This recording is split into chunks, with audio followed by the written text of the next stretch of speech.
జై rebel star.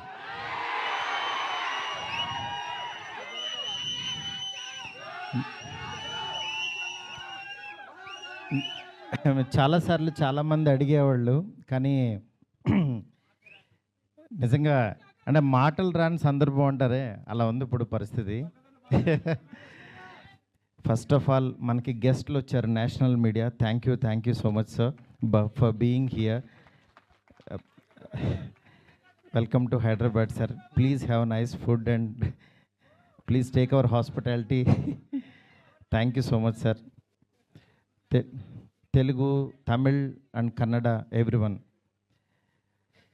Telugu media గురించి చెప్పక్కర్లేదు. నా ఫస్ట్ బిగినింగ్ జర్నీ నుంచి నాతో పాటు నా ఫ్యామిలీ మెంబర్స్ లాగా నన్ను మందలిస్తూ, నా చేత మంచి సినిమాలు తీయిస్తూ, నన్ను నడిపిస్తూ ముందుకు తీసుకెళ్తున్నారు నా తెలుగు మీడియా మిత్రులందరూ. వాళ్ళందరికీ కూడా థ్యాంక్స్ అని చిన్న మాటతో చెప్పలేను. ఎందుకంటే ఒకళ్ళని ప్రత్యేకం కాదు, నాకు పరిచయం ఉన్న ప్రతి ఒక్కళ్ళు నేను మంచి సినిమా తీయాలని తాపత్రయపడ్డారు. వాళ్ళందరికీ కూడా పేరున చాలా చాలా చాలా థ్యాంక్స్. నెక్స్ట్ డైలాగ్ లేవు, అదే నేను మా ఎస్కేన్ అంతా చించుకోలేను, కానీ బట్ నా ఎమోషన్ అంతా లోపల ఉంటుంది. నా ఇదంతా నేను అంటే ఫస్ట్ ఈ జర్నీ ఒక చిన్న మాటతో చెప్పాలి. ఒకరోజు వచ్చి యువి వంశీ, డార్లింగ్ ప్రభాస్తో సినిమా చేస్తావా అన్నాడు.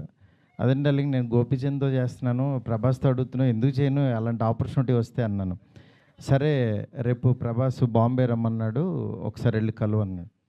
అనేసరికి ఆయనకి ఫోన్ చేస్తే టక్మని వెంటనే వెళ్ళాను. వెళ్ళిన తర్వాత చాలా బాగా ఆయనతో అంటే అసలు ఆయన చూడటం అనేదే ఒక గాడ్ని కలిసినంత ఒక ఆనందంగా ఉంటుంది. అంటే అలాంటి నిజంగా ఆయన కలవడం అంటే ఒక ఆ ఎగ్జైట్మెంట్ ఇది.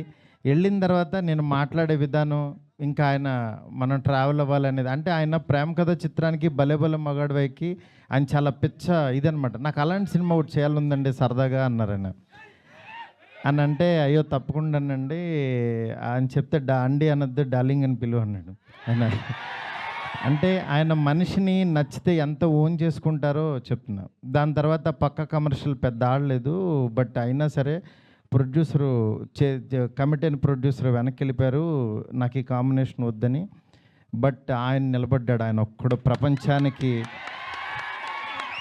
నేనన్నాను, నేను కూడా యాక్చువల్గా వద్దులే ఇలాంటి పరిస్థితుల్లో ఎందుకు అని ఒక మెసేజ్ పెట్టేద్దాం ఆయనకి, డార్లింగ్ మనం తర్వాత చేద్దాం పోనని నేను మెసేజ్ పెట్టేద్దామని ఫోన్ తీసి వంశీకి చెప్పా, డార్లింగ్ ఎందుకు ప్రభాస్ గారు ఆయన దీనిలో ఉన్నారు, నాకున్నప్పుడు దీనికి కరెక్ట్ కాదు, ఇలాంటి టైంలో నేను కూడా చేయలేను, నేను ఏదో తేజుతోనే ఇట్లా వెళ్ళిపోతాను అన్నా. అని అంటే సరే నువ్వు ఆలోచించుకో అన్నారు. ఆ రోజు ఈవినింగ్ మళ్ళీ ఆయనే ప్రభాస్ గారు ఫోన్ చేశారు. ఫోన్ చేసి డార్లింగ్ నువ్వు చెప్పింది అది బాగుంది, ఇది చాలా బాగుంది, ఇది అదిరిపోయింది అన్నారు. ఈయన ఇంత నమ్ముతున్నాడు ఏంటి అసలు నన్ను అని ఇంత నమ్మినప్పుడు, ఇంత నమ్ముతున్నాడు అనుకుని నేను 2 days ఆలోచించి, అరే మనం పని చేయలేము అని వెనక్కి అడిగేస్తే ఇక చచ్చిపోయినట్టే, మనం హైదరాబాద్ వచ్చింది వెనక్కి తిరిగి వెళ్ళడానికి కాదు కదా, అందుకని సరే తేల్చుకుందాం, ఇది ఎందుకు తీయలేమో చూద్దాం అని చెప్పి ఆ రోజు కాల్ తీసుకుని ఆయనకి చెప్పడం మొదలుపెట్టాను. దాని తర్వాత అలా ఈ రాజ్యసభ ఇలా అయింది. ఈలోపు యాక్చువల్గా పాపం ఫ్యాన్స్ మీ అందరికీ చాలా ఎక్స్పెక్టేషన్ ఉంటుంది. దానివల్ల ఈ కాంబినేషన్ కరెక్ట్ కాదేమో, ఎలా ఉంటుందో, అసలు ఈ కామెడీ ఎలా చేస్తాడు, ప్రభాస్కి ఒక ఇమేజ్ ఉంది, ఇలాంటివన్నీ చాలా డౌట్లు ఉండే అందరికీ మీకే కాదు, అసలు మా ఇంట్లోనే డౌట్లు ఉంటాయి, ఏం నిజంగా నువ్వు ప్రభాస్తో తీస్తావా అని. కానీ నేను నా పెన్ను నా టేబుల్ కూర్చుని, నేను ఒంటరిగా కూర్చుని అలా దాని వైపు చూస్తూ ఎందుకు రాయలేం, ఇలాగే కూర్చొని రాసిన వాళ్ళు చాలా అద్భుతాలు చేశారు, ఎందుకు అవ్వదు అని కూర్చొని రాయటం మొదలుపెట్టాను. అదే ఇవాళ రాజ్యసభ అయింది. నేను అంటే ఈరోజు చాలా ఎమోషనల్ డే, ఎందుకంటే అందరూ పాపం ప్రభాస్ గారిని మారుతితో అవసరమా ఈ టైంలో అది ఇది నేను చాలా అడుగుతూ ఉండేవాళ్ళు. కానీ ఆయన మీరెవ్వరూ చూడండి, నేను తనలో ఒకటి చూశాను, మీరు వదిలేసేయండి అనేవాడు. అంటే ఆయన ఆయన ఇవాళ ఇది టీజర్ లాంచ్ అవుతుంటే రాత్రి 2:00 ఫోన్ చేసి ఒక హాఫ్ అన్ అవర్ మాట్లాడాడు. ఆయన ఫోన్ చేసి డార్లింగ్ ఇది డార్లింగ్ అను చూసా డార్లింగ్ ఇలా అని ఏంటి మీ మీమ్స్ అన్నీ ప్రతి ఒక్కటి షేర్ చేశాను ఆయనకి. మీరు ఒకసారి ఆయన క్యాప్ పెట్టుకుని వెళ్తే రెబల్ గాడ్ పొద్దున్నే లెక్కగానే రెబల్ గాడ్ని చూపించావు, చాలా థ్యాంక్స్ అని ఎవరో పెడితే ఆ లుక్ ఆయనకి షేర్ చేసి చూపించాను. ఎందుకంటే మీ ప్రతి ఒక్కటి నాకు ఎస్కేని చూపించి వస్తుంది, ఎస్కేని దగ్గర నుంచి నాకు వస్తుంది, నేను ఆయనకి చూపిస్తా. ఇది ఒక ప్రాసెస్ అన్నమాట మాది. నిజంగా మీ అభిమానం, మీ ప్రేమ ఆయన గుండెల నిండా నింపేసుకున్నారు. కానీ ఎంత ప్రేమ అంటే మీరు అనుకుంటున్నారు మీరు పిచ్చిగా ప్రేమిస్తున్నారని, కానీ మీకంటే 1000 టైమ్స్ ఎక్కువ ప్రేమిస్తున్నాడు మిమ్మల్ని. ఆయన కనపట్లేదని ఏదో చిన్న డిసప్పాయింట్ ఉండొచ్చు, కానీ మీకు బెస్ట్ ఇవ్వడం కోసం రాత్రి పగలు ఎంత తాపత్రయపడతాడో నేను కళ్ళారా చూస్తున్నాను. ఆయన ఏది లెక్క చేయరు అసలు. అంటే ఆయన హెల్త్ అని కానీ ఇది కానీ రాత్రి 2:00, 3:00 వాయిస్ మెసేజ్లు, డార్లింగ్ ఇది ఓకేనా, ఇది బాగుందా, ఏంటి ఇంత పిచ్చేంటి అనుకుంటాను నేను. మంచి సినిమా ఇవ్వాలి. నా అభిమానులు మామూలు అభిమానులు కాదు డార్లింగ్, వాళ్ళు ప్రాణం పెట్టేస్తారు డార్లింగ్ అంటాడు ఆయన. అలాంటి అభిమానుల కోసం యాక్చువల్గా మేమిద్దరం కలిసి ఒకటే అనుకున్నాం, డార్లింగ్ వింటేజ్ డార్లింగ్ చూపిద్దాం ఒకసారి. మీ టైమింగ్ ఒకటి ఉంటుంది, ఆ టైమింగ్ని మళ్ళీ ఒకసారి బుజ్జిగాడిని మళ్ళీ టచ్ చేద్దాం.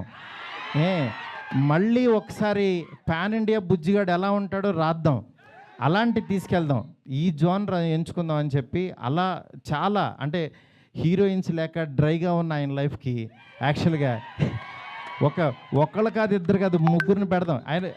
ఆయన యాక్చువల్గా సరదాగా డార్లింగ్ ఒక ఇద్దరిని పెట్టగలవా అన్నారు. అంటే ఆయన